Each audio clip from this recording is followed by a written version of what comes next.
Scream Queens. Welcome to Screen Queens, the podcast where two comedians watch, review, and gossip about everything on your screens. My name is Alex J. I am a comedian, writer, and podcast producer. and I am Beck Charwood, a comedian, father, and lover to your mother. Tell her I said hi. I will. Welcome back to week 2 of the Screen Queens podcast. Yes, thank you to everyone that listened to episode 1. Well, week 1. Week 1, Do we episode 1. refer to it as episode? Look, I've week been one? titling them in my laptop folders as week 1, ep 1 and 2. But Okay. it's up to everyone how they would like to. I mean, so this is technically 3. So This if you've is only true. listened to one episode and you're like, what the fuck's going on? We're dropping 2 a week. 2 a week. And let us know what archival system you're using to Yes. structure our podcast. And feel free to tell us what you would prefer because you are what keeps this podcast going. Exactly. And we are so open to using the Dewey Decimal System if that is what you want. I'm happy to brush up on it. How are you, my love? I am, look, honestly, trying to come out of a bit of a nap. I Sure. feel like my brain is wanting to hit snooze because Why is that? I did something horrible to us that I didn't even realize. I said, oh, we've got to record, straight after the SAG Awards because we have to be fresh on what's going on at the very exciting, nail-biting event that the SAG Awards If is. other award seasons have shown us anything, a la the slap at the Oscars the other year, we've Yeah. got to be on this. We want to be on the front foot of all of the goss that happens at the SAG Awards. Yes, finger on the pulse, the barely there pulse. My God. The dying pulse. It is. This thing, Alexia, was boring as fuck. It was so boring. Oh my God. Why would they do that to us? Congratulations to all of the winners and Sure. nominees. So many great performances, but fuck me. Everyone was on their best behavior. Yeah. And I was so mad at it. Yes. Do you think it's because this is like almost the industry night awards? Like everyone says the award shows are all industry, but like this is especially like this is the guild, the Actors Guild. Do you think everyone was even more on best behavior because of that? That's definitely Or do they a just huge hate factor of us it. now? No, I think they love us and that's why they do it and for Okay. no other reason. I think it was part of them being like, oh my God, it's For been them to such show a it once in a while. Right? I think it was definitely part of like they've had such a rough year with the strikes, Sure. and everyone's really grateful to be there for all the work that SAG has done. But also, I think part of it was that they didn't have a host. Yeah, they had no one like deciding the vibe or like Yeah. steering the ship. It was just like people doing random little bits, which, is always hit and miss with is. actors who don't do live bits. And then they don't have the opportunity for like callbacks or crowd work, opportunities for everyone in the room to play up and Yes. give us some juice, Yeah. Everyone was really paranoid about being like, okay, well, I have to do my funny bit, but I have to keep the night moving Rolling, along, so yeah. it can't be too silly. Otherwise, then it'll derail the whole thing. Yes. And there was no one like in charge. Do you think they also were briefed, everyone in the room, no silly buggers, because this was... I hope it said at top of the call sheet. Yeah. No, No. silly buggers. Silly buggers. Kieran Culkin, I'm looking at you. Because this is the first time, they made a big deal about this, this is the first time it was streamed on Netflix. Yes. So they made a big deal up top being like, this is being the first time we're streaming on Netflix, streaming live, so it's not a commercial station. So therefore, there's no ads. And we've only got like a 2-hour slot, so like we've got to get this done. Yeah. Therefore, no silly buggers. Yeah. I really was like, oh, this whole ceremony was designed around ad breaks and having like Yeah. moments where people can just like relax their shoulders and be like, oh God, we're not on camera. Yes. Because it felt like people were locked the fuck in. It looked warm in there. It Yes. certainly looked warm, like nary a door had been opened in 2 hours. I didn't see the red carpet. Anything exciting from there? No, fuck that. It was all like, I feel bad because also I forget. This is our first ever like award season. Sure. And Yeah. being part of it, because on our past podcast was just about watching old movies. And Yeah, we talk about award seasons from the 80s. But yeah, everyone in them was dead, so we could be like, they suck, fuck that person. it's all an in memoriam. Yeah, pretty much. Whereas this is like, it was all very much the same people being interviewed, a lot of Yes. similar questions being asked. Kieran Culkin was the only one who was like a little bit silly, but it was like classic Kieran Culkin, which I've now seen like 4 times in the past month. I mean, the highlights, the only the rest, boring. I missed the last 10 minutes because I had to go buy a hard drive before we came here. Peek behind the curtain of our Hollywood. Busy business slut. But I was like, what could I truly be missing after Barbara Streisand, who got the was it Icon Awards, Lifetime Achievement Awards, a biggest star of the longest time award. Yeah. Big star. I love her. We love her. Been doing She's it so done long. so much stuff award. Yes, the Busybody Award. And The My Mum Loves Her award. yes, that's. But she of course absolutely so deserving, such a wonderful talent. Yeah. But my God, can that woman talk about not much? About stuff though. Yeah. I think it was put in her contract, you do not play me off with any music, sirs. No, This she's goes mum's for favourite. as long as it goes for. And boy, did she use all of her time. Yeah. I did message you at that point being like, oh my God, okay, Barbara, come on. So I was Move like, it along. I had the laptop in the corner. I was like putting on my jacket and shoes, being like, "This bitch, we're on a time limit here. We have to leave soon. What is this about an old woman in a car? I need to be an old woman in a car and get to the studio to talk about this. Give me something, Barbara." Come on, Barbara. I do get very jazzed on the montages they do for these Lifetime Achievement Awards. Like the one they did for Harrison Ford, I was like, damn, we judged him wrongly. 5 years of slandering that man. Maybe we were wrong. Yes, we did. He was an enemy of the pod on our old podcast, Dude Cinema. Look at how great this montage is. How could he be a bad guy? Well, we hadn't seen the montage. That's seen the why. montage. So if any enemies of the pod, just make us a montage of your work and we will appreciate. Yes. We'll turn on a dime. We will. We're that easily tricked. My spine is malleable. But respect our opinion. But do. When I land on one, you must respect it. All right, shall we move on to our next topic? Oh, I mean, sorry, I just had to I was going to get nauseated by just thinking about it because we were just tossing up whether to put this in the Screen episode or Pop Culture. Yeah. And we're reviewing 2 wonderful things this week. And so we decided this one couldn't be near it. Nope. We do not want to sully the good name of The Holdovers and One Day with what we're about to talk about, which is... So this week, oh my God, Lemonade 2, some people are calling it. Jennifer Lopez dropped her vision. Is Jennifer Lopez calling it that? Because I don't think anyone else is calling it that. Slipped into a few articles, which I was like, I hope that wasn't included on the press release because you are just shooting yourself in the foot by doing that. Jennifer Lopez last week released her visual album, This Is Me. ... Now. Last week on the pod I said, if I don't have anything nice to say, I won't say it. So up top, I'm going to say, wow, JLo is so pretty. So pretty. And she put her whole ass and bank account into this, her own $20 million. Wow, to have $20 million, she's done something to earn that. And I don't know what it is, but she's done it. She's done it. It certainly wasn't displayed in this film, but she's done it. She's done something. Yeah. And those are my good things. Okay. Now I'd like to say...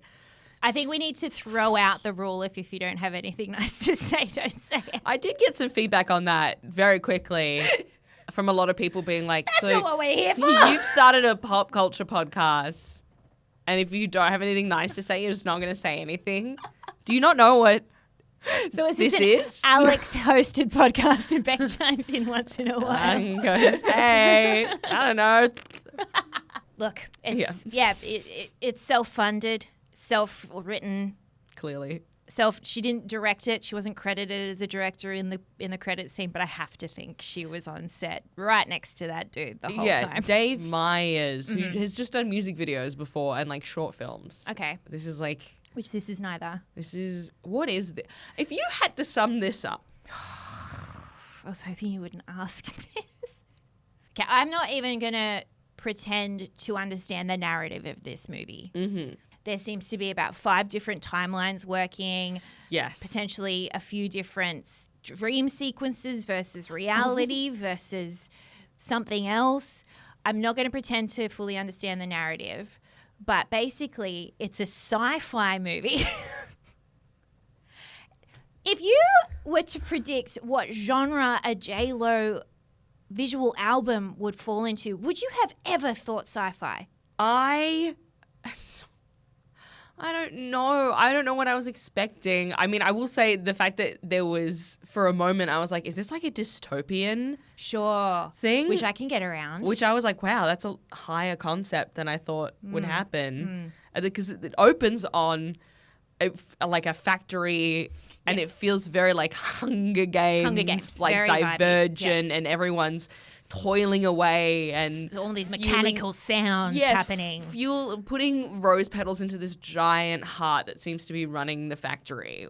Which I was like, okay, dangerous. This is a high concept, JLo. Yeah. Dangerous. So basically what the whole album is about, I think we only get about 6 songs in it. It's not the entire album. It's actually mostly dialogue, which I didn't know we're allowed to have dialogue heavy scenes in a visual album. Yes. So that's fun. I called this, remember? I said there's going to be a lot of did. voiceover You of like, did. so what are you going to say to me about my funeral now that you've killed me? I feel so bad for JLo, but I can't imagine anyone else can stop from comparing it constantly to Lemonade. Yes. You can't make a visual album in the lifetime of Lemonade unless you're really gonna fucking go hard. And there were points where she was whisper narrating and it sounded so similar, dude. It was too much. Yeah, it was quite. So I think that this is one woman's quest to never listen to anyone else in her entire life. Yes. No matter if that's friends, her manager, her agent, her parents perhaps, anyone who loves or cares about her. The lady down the servo who's just checking in with how her day's going, Her therapist. mainly. This is to silence them and be like, actually, I'm fucking doing great. Everything's going really well. I'm fine the way I am. And this is me now and forever. And I'm never going to change. Get used to it. That Yes. should be the full title. And I This think is me now and everyone- forever, and I'm never going to change. Get used to it. Yes. And I think everyone can relate to this. This is the most unrelatable shit I have ever seen. So she's essentially going through her love life, I think. Yes. Right? It's Yes. like she's showing all the different stages of her love life and all the trials and tribulations she's gone through to essentially end up with the love of her life, which is the end goal, I think. Yes. It opens up on being like, first of all, some weird thing about like, do you know the story of Alita? And then Some mythology. So, yeah. like it's a Puerto Rican myth that is told at the beginning and then has zero through line throughout the rest of the movie. overcomplicates it so deeply. And it's like, by the way, that's why there's going to be a lot of, that's why there's going to be a lot of flowers and hummingbirds. Sure. And everyone's like, okay. You guys ever heard of a fucking motif? Yeah, there's going to be a lot of them because I'm an artist, in case you forgot. Oh, this was her trying so hard to be an artist. So anyway, opens on the a leader thing, and then there's this like long montage of her on the back of a motorbike with Ben Affleck, and then it goes on that long mythological monologue, and then it goes into this long monologue about how like she's always tried at love, but she always gets hurt. It's not fair. Why, if you love something so hard, is it not fair that your heart breaks? Like, it's really fair. What I'm really trying to say, and I think I'm making this really clear and succinct to the point, is that Jay, we're listening. Go. is if like, so you love someone like really hard, Sure. and then they break your heart, and Yeah. that's like not fair. So then you like love again really hard, Yeah.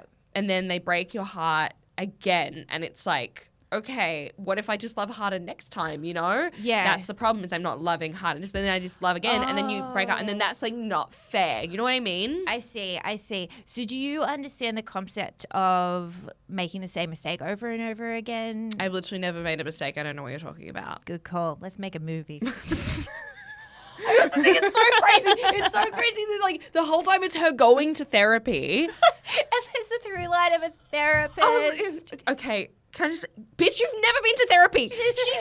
She's never stepped foot in a therapist's office once in her life. Could you imagine if you wasted a therapy session that you're paying probably $200 for At least. by telling your therapist about your fucking dreams? There is basically the entire through line of this therapist office is she's just describing her dreams to someone. To Fat Joe, by the way. Fat Joe. What's love? I think she was like, isn't that poetic that I'm like asking the therapist what's love and it's Fat Joe? It's like Fat Joe cannot be fucked to be there. Fat Joe looks bored out of his fucking minds. They all look bored out of their minds. So there's a lot of weird cameos in this shit. So then we have another sequence that we constantly go back to, which is my most hated sequence in this film of it's some kind of like God's situation, but they're all astrology signs. Yes. Because astrology is heavily woven throughout this kind of... Yes, sorry. So we've got therapy, we've got hummingbirds, we've got Adelita, we've got flowers, we have dream sequences, and we have star signs. Yes. This is all in one 1 hour movie. There are 5 timelines to follow. This is all introduced in like 10 minutes, by the way. By 10 minutes, we've got this weird, like, the astrological gods overseeing JLo's love life. Played by an A-list cast. Played by Post Malone. Posty. Trevor Noah, Neil deGrasse Tyson, Jane Fonda. When I saw Jane Fonda, I said, no, Jane! She's tricked you, Jane, no! It was such a mission. Do you know what it's giving? What? Moonwalker. Michael Jackson's Moonwalker. It's this movie from the 90s. Michael Jackson self-funded it all himself, you guys. It is purely that. It is a crazy sci-fi story that this guy had in his head, and he's too rich for anyone to say no to him. So he made it, and it was abysmal.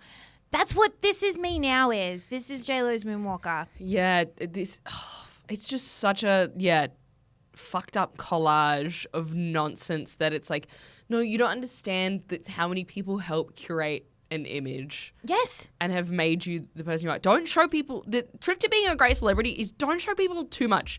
Give people 2%. It's the Beyonce. Yes. And so when Lemonade came out, we were so excited because we don't know much about her. So, and she was actually showing us, like, she was telling a real raw story about her husband cheating on her and how she dealt with it. This story is just, I've had my heart broken a few times by different people. Yeah. That's all we're getting from this. Yeah. That's the only inside. My friends are really annoying. And friends they all hate me. suck. I think also JLo needs a friend. JLo needs a fuck. Yeah. This was so evident Yes. of like no one pulling her aside and being like, babe, this does not look good for you. This isn't, I know what you think you're doing. Let it simmer for a bit maybe. Maybe we get like, hey, a couple of writers. Maybe someone who's directed a feature film on this. Or even a short film at this point. Right. It felt like if a music video and an SNL sketch it just felt, I was going to say it felt like an hour-long SNL sketch. Yeah, if it had like not just a baby, octuplets. Because there was just too much going on and it was a mess. And it was like, is this meant to be serious? Is this meant to be silly? Yeah. Is this meant to be earnest? Like, it's because it would go from being like Fat Joe blankly staring at her and just being like, wow, so did you have another dream? Like, and just like clearly just like completely disassociating to then her being like, and then I left my baby girl out in the forest. Like, oh, like, it's like, and I found out that it was actually my inner child the whole time. Oh, God, this is so laced with metaphors. It's disgusting. It's someone who's maybe did one session of therapy. Yes. One. And then it's like you haven't gotten to the crux of it.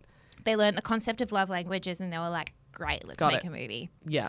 Do you know what this felt like? It's perfect the way you say, like, there's so many, like, I don't know what the point of this was, what genre this fit in. It reminded me so much of writing a festival show when you don't have an idea for the festival show, but you just have a bunch of new material that you need to haphazardly link up with a through line that really you don't give a shit about, and you have no way of actually making this the through line, but you try and loosely connect all of your bits to you this. get the post-its up on the wall and you're like, moon guess cup, this could my fit mom. in with the theme of the show, which is ice cream. I don't know. Yeah. That's what this felt like. She had 6 songs she wanted to put into a long movie, and then she just made the story around it, and it was a mess, an absolute mess. We jump into domestic violence at one point. I had a real issue with that because it felt like, again, it's like she was trying to cover so many topics. Yeah. and for that one to be implied and then kind of just thrown away. And also the song is called Rebound, by the way.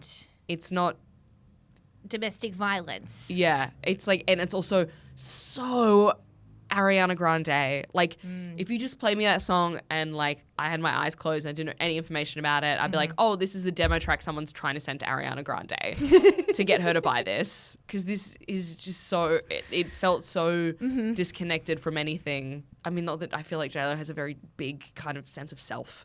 No, I think... Which became, before going this, I was like, I don't really connect with JLo. Maybe this will tell me something more about her. And I think that's where this entirely falls down. Like, I'm the same. Like, I like JLo, but I don't connect with her like I do a Beyonce. Because, like I said in last week's pod, like, I don't see a big evolution for her album to album. It's all very similar. Like, even in watching this is her new music. I was like, you could have told me this was released 20 years ago. And I wouldn't believe know. It. Yeah.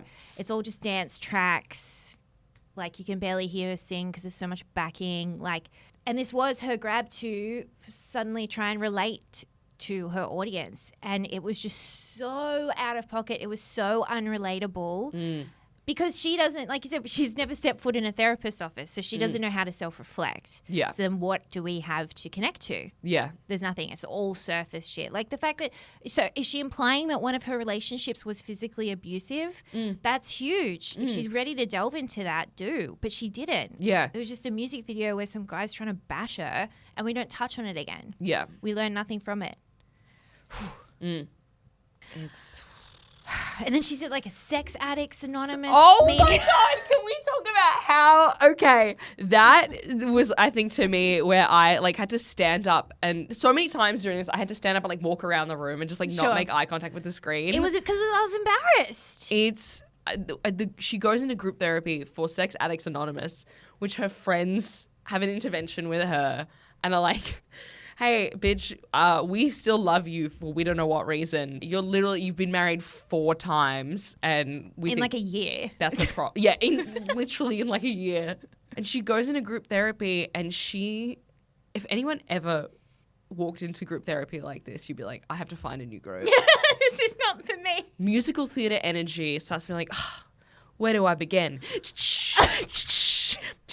I was walking down the street and I met a boy. Oh my God. And like, she did this, and this happened throughout, but it was very prominent and became obvious that it was a trope at this point.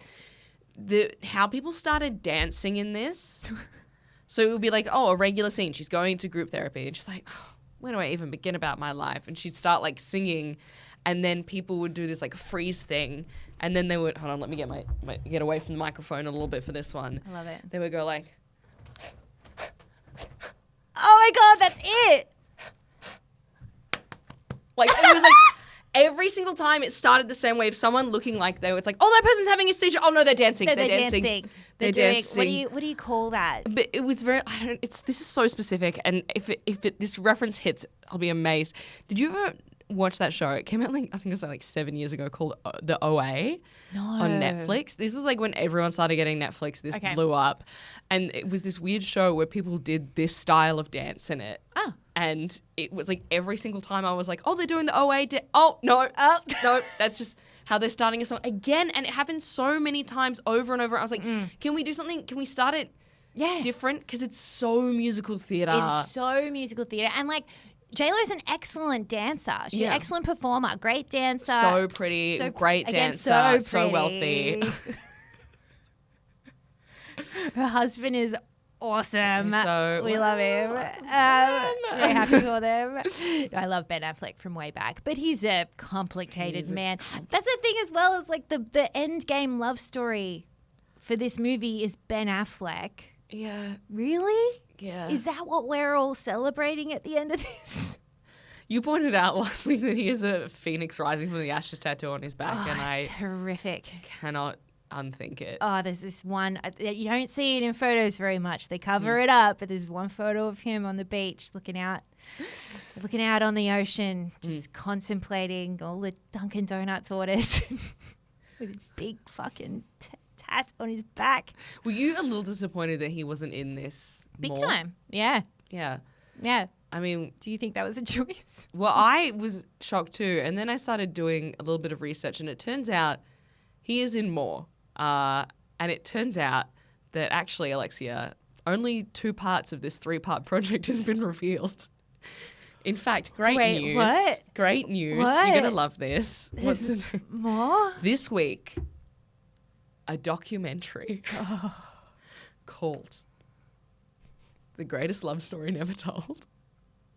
Wait, what? I heard about that. I thought that's what we just watched. No. It was like another working title for it. No, there's a whole other documentary. So there's the visual album, there's the album, Jay. and part 3 of this project is the documentary Jenny. called The Greatest Love Story Never Told. And it's about the making of this album and Jen and Ben. Fucking hell. All right, so part 2's coming out this week. What's the third part? No, so I think it is. This was very complicated. So it's like, This Is Me Now is a 3-part thing of this. The visual album, there's the album. Okay, the actual album. And the documentary. I could be wrong, and there could be another part that we don't even know about yet. She wouldn't. She wouldn't She do that might. to At us. this point, I don't know what this bitch isn't capable of. Self-reflection. So I guess in conclusion, we don't know what this movie is, who it's for, what it's trying to do, but we do know that Jen wrote it. She wrote it, and she performed in it, and she's so pretty in it. She's so pretty. So beautiful. And I don't know this for a fact, but I feel like I can posit it. This went through 0 hands before getting to production. I think she got upset anytime anyone had feedback. I watched the trailer for the documentary, and there's a lot of her crying. A lot of her being like, people don't understand what I'm trying to do. It's like, yeah, what are you trying to do? Explain it better than Jen. We want to understand. So in the pursuit of understanding, do you want to? Fuck yeah, let's do it. I feel like we're in We for have to. a penny in for We have to. all 3-part pounds. All right, we'll see you next week, Jen. See you next week, Jen. Also, a couple of little off the side pop culture things I wanted to chat to you Please. about. So speaking of JLo, who was on SNL Yes. the other week with Io Debris. She was. And this week, this has been in the news a lot. There's a lot of conversation going on about Shane Gillies hosting yes. SNL. I just saw a shot of him today on the SNL Instagram doing the table read. Yes, as we are speaking, it is being shot and put out. So by Right the now, time yes. this podcast will come out, we will have seen clips of it. Yep. How do you feel about it? I am excited. Look, it's been I'm so glad. Me too. yeah, okay, cool. It's been a ride for Shane and SNL and their relationship, Yeah. right? For anyone who doesn't know, he was cast a few years ago and he was dropped before the season started because an old podcast clip of his came out where he was making fun of an Asian accent. Which I found out recently was not a public, wasn't like a public access podcast. It was behind a paywall. Who fucking snitched? Yeah, someone went behind the paywall and found the clips. Okay, well that's not fair. That should be illegal. Like, I feel like any podcast that's behind a paywall should just be locked from any public scrutiny whatsoever. Truly, And I feel yeah. that way about ours. So everyone head over to the Patreon now. We spill some tea over there. And I would hate if anything ever got out from that. That's the point of it. Hate if that happened. And also, there's a reason that all of my old Facebook posts are now private and deleted because some of the things that 100%. I was writing in fucking 2010 on there are psychotic, are Yuck. not right in the head. Absolutely. Oh, okay. Well, that changes everything even more. Yes. So they dropped him before the season even started. So he didn't even get like properly announced or do any episodes. And Lorne didn't want to drop him. It was NBC that had the final call and was like, no, we don't want him. I bet Lorne is feeling pretty good right now because Shane has just blown up. Yeah. He's a huge stand-up now from that time. So he released that YouTube special that went off and then he's got a Netflix one. He's got 2 Netflix specials now. He's one Netflix special One. and he also did the sketch series on his own, Gillian Keeves, which is so funny. Insane. Okay, great. And like all the clips from that went viral. He's super, super funny. When it came out, I was like, because it was 2017 and it was all like I hate to say it, cancel culture. Oh, was, big year for online discourse 2017. we were harvesting a fruitful harvest that year. Oh, yes, we were very full. And I was dragged along to his live show with Skip. He's like, I really like him. I was like, well, he was Racist. so I don't know. And then he was so funny and he acknowledged in the show, he's like, this entire audience is boyfriends and then their girlfriends who were dragged here against their will. And I was like, okay, so he knows. Okay, he sees me. He spoke about me. Oh my God. But just such a gifted performer. And like, truly, like, when you look at his stuff, you're like, oh, of all the people out there, this is not That's the bad. guy that we were all mad at? Yeah. How embarrassing That's the for guy. us. I'm embarrassed. I was Yeah. embarrassed when I Yeah. finally watched one of his specials and was like, the same thing. Oh, he's awesome. He's and crazy so talented. sweet. Yeah. I was expecting a Matt Rife. Yes. That's who I was expecting after the hullabaloo of him being cancelled from SNL. That's the kind of guy I was expecting to see. Yeah. But instead we just see an angel of a man who I want to be friends with. Oh my God. I'm be too nervous. All right. Well, excited to watch SNL then this evening. Very exciting. Also because he's like, I mean, he has skills in stand-up and sketch, which is always, and we saw it with Io Debris. Oh, she just fucking knocked that out of the park. Knocked it out the park. That was crazy. Yeah. And she won today at the SAG as well, which Yes. we're very excited for. Which, oh my God, shout out. So I also finally watched season 2 of The Bear Oh, yes? this week, and I was on a big obsess of Io, of just stalking her. I was like, you know what I haven't seen that just came out on streaming? Bottoms. Oh, I've heard of Bottoms. Oh my God, it's so good. Yeah? Highly recommend anyone who wants a little bit more of Io or just loves a queer comedy romp, I would say. Great. So great. It's her, Rachel Sennett, Kaya Gerber is in it. Cool. And Marshawn Lynch. Who dat? He's a NFL star who's becoming an actor, and he was great. We love that for him. It's really, really good. So Cool. yeah. All right. Well, we have more pop culture things to talk about, including I went to Taylor Swift. Yes. Well, we've run out of time, so if you want to hear that, head over to Screen Queens Extras, aka our Patreon. That'll be up this Friday. Yes. We'll debrief all of the Eras Tour Taylor Swift shenanigans. Hell yeah. I can't wait. And we'll also be getting a bit more into JLos visual album on the Patreon because we really didn't. We have so many more thoughts. So head over there. That'll be up this Friday as well. And then on Wednesday, in 2 days' time, you guys, we will be reviewing The Holdovers in a little bit of an Oscars run-up and also the series One Day. Which Alexia just finished watching. She's not okay. She's not okay. All right. We'll see you Wednesday. Bye.